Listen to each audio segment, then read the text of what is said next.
नमस्कार दोस्तों, ज्ञान मुक्ति ऑडियो बुक पर आप सभी लोगों का स्वागत है। जो चाहोगे उसे पाओगे, the power of your subconscious mind, आपके अवचेतन मन की शक्ति, जिसे लिखा है डॉक्टर जोसेफ मर्फी ने। इस बुक समरी में हम जानेंगे सामान्य और कल्पना ही सहज रूप में एकाकार होकर आपके भाग्य का निर्माण करती हैं, क्योंकि आदमी जो अपने अवचेतन मन में सोचता है वैसा ही जीवन में वह बनता है। क्यों एक व्यक्ति दुखी है तो दूसरा सुखी है? क्यों एक व्यक्ति प्रसन्न एवं खुशहाल है और दूसरा निर्धन एवं अभागा है? क्यों एक व्यक्ति भयभीत एवं उतावला है और दूसरा आस्था एवं आत्मविश्वास में लबालब भरा है? क्यों एक व्यक्ति के पास सुंदर एवं आरामदेह घर है और दूसरा गंदी बस्ती में मामूली मकान में रहता है? क्यों एक व्यक्ति जीवन में सफल है और दूसरा असफलता के चक्रव्यूह में पड़ा रहता है? क्यों एक व्यक्ति सफल वक्ता है, लोकप्रिय है और दूसरा सामान्य है जिसे कोई नहीं जानता? क्यों एक महिला का जीवन खुशियों से भरपूर है और उसकी बहन दुखी एवं निराश जीवन जीती है? क्या आपके चेतन और अवचेतन मन के कार्यकलाप में इन बातों का कोई उत्तर है? निश्चित रूप से है। चलिए इसे जानते हैं। आपके अवचेतन मन में खजाना छिपा है, जिसमें विचार हैं, उपलब्धियां हैं, शक्ति है, प्रकाश है, प्यार और सौंदर्य है। जानने का आपका अधिकार है। हालांकि ये दिखाई नहीं देता, किंतु इसकी शक्तियां अपार हैं, प्रबल हैं। आपके अवचेतन मन में अपनी प्रत्येक समस्या के समाधान के साथ साथ प्रत्येक घटना का कारण भी मिलता है।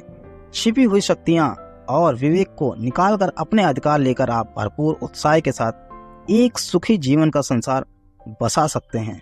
आपके अवचेतन मन में एक जादुई शक्ति है जो विचलित मस्तिष्क और अस्वस्थ मन को एक बार फिर से स्वस्थ करके आपके सभी प्रकार के भौतिक और शारीरिक अवरोधों को बड़ी सरलता से दूर कर देती है। आपका अवचेतन मन एक सिद्धांत की तरह काम करता है, जिसे लेखक एक उदाहरण की तरह समझाते हैं। लोहा गर्म किए जाने पर फैलता है, यह एक सत्य है जो किसी भी समय किसी भी स्थिति में पाया जाता है। आप लोहे के टुकड़े को गर्म करो, वह बढ़कर फैलेगा, चाहे वह चीन में हो या इंग्लैंड में हो या अथवा भारत में हो। यह एक सार्वभौमिक सच्चाई की गर्म तत्व गर्म किए जाने पर फैलते हैं। ठीक इसी तरह यह भी एक सच्चाई है कि आप अपने अवचेतन मन में जो प्रभाव डालते हैं वह अंतरिक्ष के चित्रपट पर एक शर्त, अनुरूप और परिणाम के रूप में अभिव्यक्त होते हैं। आपकी प्रार्थना का परिणाम मिलता है क्योंकि आपका अवचेतन मन सिद्धांत है, और सिद्धांत का मतलब है कार्य, वस्तु के चलायमान होने का तरीका। आपका अवचेतन मन सिद्धांत है जो आस्था के नियम के अनुकूल चलता है। आपको पता होना चाहिए कि आस्था क्या है, वह क्यों काम करती है और कैसे काम करती है। आपके मन का नियम आस्था का सिद्धांत है। इसका मतलब है कि आपके मन के काम करने के तरीके पर विश्वास करना है। आपके मन की आस्था आपके मन का विचार है। कितना आसान है सब कुछ, बस यही तो समझना है आपको। आपके सभी अनुभव, परिणाम, शर्तें और कार्य आपके विचारों के प्रति आपके अवचेतन मन की प्रतिक्रियाएं हैं। यहाँ याद रखने वाली बात यह है कि परिणाम, फल, उत्तर उसमें नहीं जिसमें आप विश्वास करते हैं, बल्कि आपके मन की आस्था से मिलता है। आपकी आस्था वही है जिसे आपने अभी तक चाहा है, जो आपके विचार की प्रवृत्ति के अनुरूप होते हैं। अपने मन को सद्भाव, स्वास्थ्य, शांति तथा शुभ इच्छाओं में लगाएं और देखें आपके जीवन में क्या आश्चर्य चमत्कार होते हैं। डॉक्टर जोसेफ मर्फी समझाते हैं, आपका मन दरअसल में एक है, किंतु उसके दो स्पष्ट भाग हैं। दोनों की विशेषताएं अलग हैं। सभी बुद्धिमान लोगों को मालूम है कि दोनों विभागों को एक रेखा अलग करती है। दोनों के कार्य बुनियादी रूप से एक दूसरे से अलग है। प्रत्येक विभाग को अलग अलग शिष्ट शक्तियां और गुण मिले हैं। दोनों की पद्धति आपके मन के कामों को सामान्य दो पालों में बांट देती है। एक उद्देश्य मूलक मन और दूसरा व्यक्ति मूलक मन, चेतन मन और अवचेतन मन है। दूसरे शब्दों में जो सतह पर दिखाई देता है, यानी जो आप दिखाई देते हैं, और दूसरा आपके अंदर का मन जो आपके अंदर है, दिखता नहीं। इसे स्वैच्छिक मन और अनैच्छिक मन अथवा पुरुष और स्त्री मन जैसे अनेक प्रकार से कहा जा सकता है। इस बुक समरी में हमने इसे चेतन और अवचेतन मन का नाम दिया है। चेतन और अवचेतन मन कार्य कैसे करते हैं? आपका मन एक बाग है और आप उस बाग के मालिक हैं। आप दिन भर अपने विचारों के बीज बोते हैं। ये वे विचार हैं जिन्हें आप अपनी आदतों के अनुरूप सोचते हैं। जैसे विचारों की बुआई करते हैं, वैसे ही परिणाम आपके शरीर और आपके आसपास मिलते हैं। सुख शांति, सही कामों, शुभ इच्छाओं और खुशहाली के विचारों का रोपण करना शुरू करें। धैर्य से बैठकर पूर्ण रुचि के साथ इन गुणों का चिंतन करें और उन्हें पूर्ण रूप से अपने चेतन मन में अर्थात अपने सोचने समझने के मन में स्वीकार करें, उन्हें अंगीकार करें। अपने मन के बगीचे में इन विलक्षण बीजों की बुआई करें और उनकी शानदार फसल का लाभ उठाएं।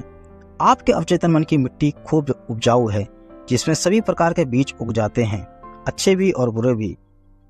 क्या कांटों को रोपने से कहीं अंगूर मिलते हैं?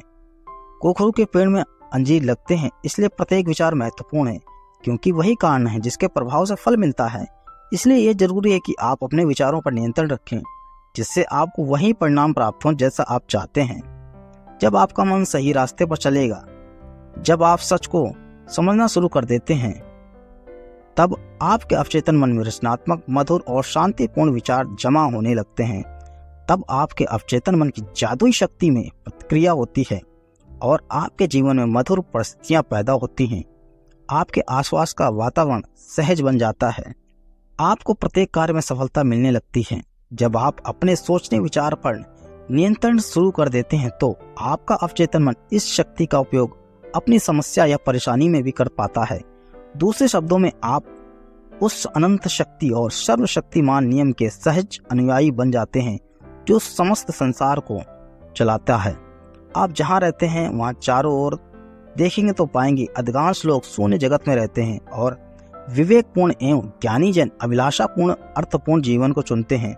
याद रखें, अर्थपूर्ण जीवन अर्थात आपके विचार, आपकी भावनाएं और कल्पनाएं ही आपके शून्य जगत का निर्माण करती हैं। इसलिए यही रचनात्मक शक्ति वह सब कुछ है जो आप अपने जीवन में देखते हैं। उसे जाने अनजाने में आपके भीतर के मन ने बनाया है।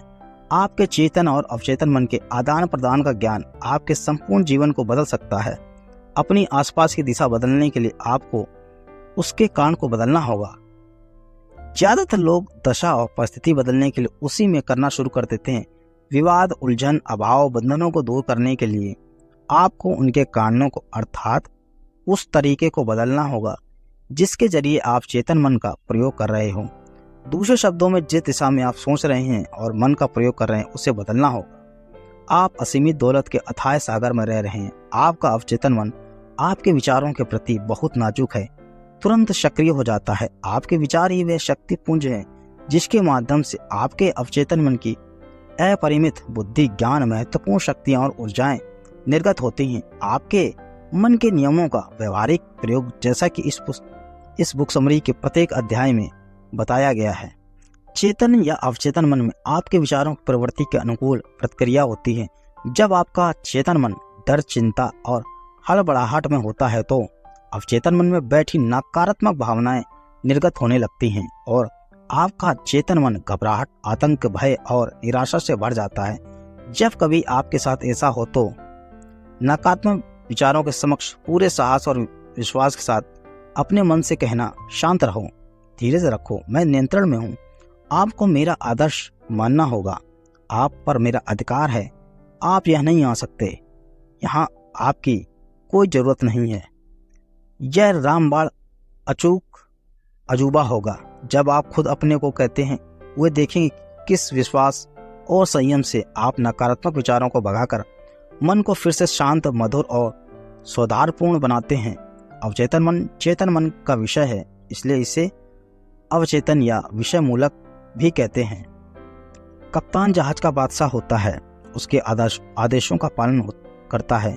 ठीक उसी तरह आपका चेतन मन कप्तान है, आपके जहाज का नेविगेटर है, जिसका रूप आपका शरीर है, आपके आसपास का वातावरण है और आपके अपने मामले हैं। आपका अवचेतन मन आपका आदेश लेता है, जिस पर आपका चेतन मन विश्वास करता है और उसे सही मानकर स्वीकार कर लेता है।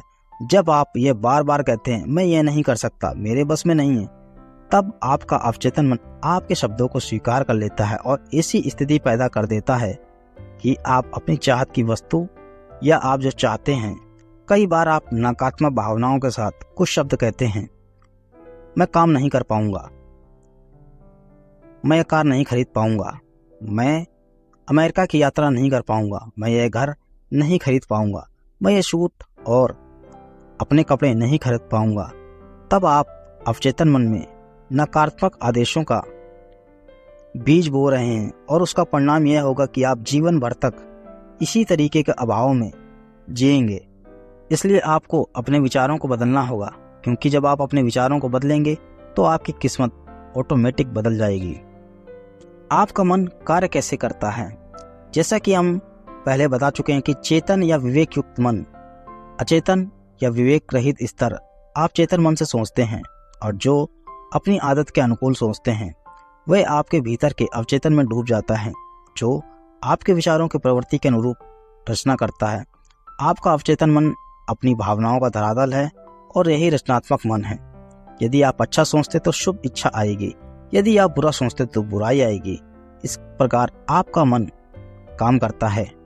यहाँ पर सबसे महत्वपूर्ण बात यह है कि एक बार आपका अवचेतन मन एक विचार को स्वीकार कर लेता है तो उस पर काम करना शुरू भी कर देता है। यह दिलचस्प और गूढ़ सत्य की बात है कि अवचेतन मन का नियम अच्छे और बुरे दोनों विचारों पर समान रूप से काम करता है।